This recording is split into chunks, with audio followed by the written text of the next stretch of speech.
Bonjour à tous, ravi de vous retrouver pour le JT de ce mercredi 14 octobre. Nous nous intéresserons aujourd'hui à une caution qui paye trop vite, au don à une association lors d'une succession et à un outil pour évaluer les risques liés à la Covid-19.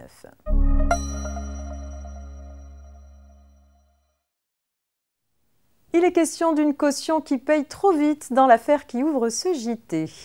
Une banque consent un prêt immobilier à des particuliers moyennant le cautionnement d'une société. Les emprunteurs n'ayant pas remboursé plusieurs échéances, la banque leur réclame le remboursement de l'intégralité du prêt.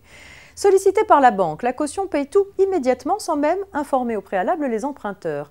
Or, par la suite, ces derniers obtiennent en justice la nullité partielle du prêt conclu à la suite d'un démarchage irrégulier. Lorsque la caution leur demande en justice le remboursement des sommes versées à leur place à la banque, les emprunteurs s'y opposent. Ils lui reprochent de ne pas avoir pris la précaution de les avertir avant de payer. La Cour de cassation leur donne raison. Elle observe que la caution a payé après avoir reçu une simple lettre de la banque l'engageant à la tenir informée de sa décision à la suite des impayés. De plus, elle n'a pas averti les emprunteurs de cette sollicitation, les privant de la possibilité de l'informer qu'ils disposaient d'un moyen de nullité permettant d'invalider partiellement leur obligation principale de remboursement. En agissant ainsi, la caution a manqué à ses obligations à l'égard des débiteurs.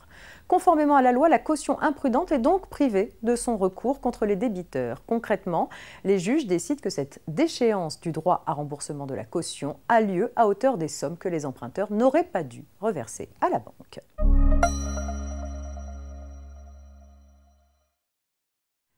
Fiscalité à présent. Vous le savez, tout héritier, donataire ou légataire peut faire don de sommes reçues dans le cadre d'une succession à l'État, à un organisme public, à une fondation ou à une association d'utilité publique en franchise de droit de mutation. La troisième loi de finances rectificative pour 2020 a récemment apporté des assouplissements à cette mesure. Ainsi, le délai dont dispose tout héritier, donataire ou légataire pour faire un tel don a été porté de 6 à 12 mois. Par ailleurs, l'obligation de présenter un certificat d'acquittement ou de non-exigibilité des droits de mutation pour les sommes versées aux bénéficiaires d'un contrat d'assurance vie a été supprimée lorsque celles-ci doivent être versées au profit d'un organisme sans but lucratif.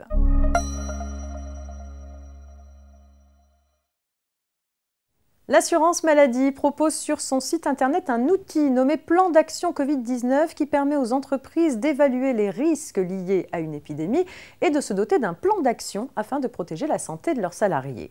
En répondant à une quarantaine de questions portant par exemple sur l'aménagement des locaux, l'organisation de l'activité sur le site, la sécurité en cas d'intervenants extérieurs ou de clients, l'outil permet aux entreprises d'évaluer l'ensemble des risques liés à l'épidémie de Covid-19, puis de télécharger un plan d'action concrète. Fin de cette édition. Très bonne journée, à demain.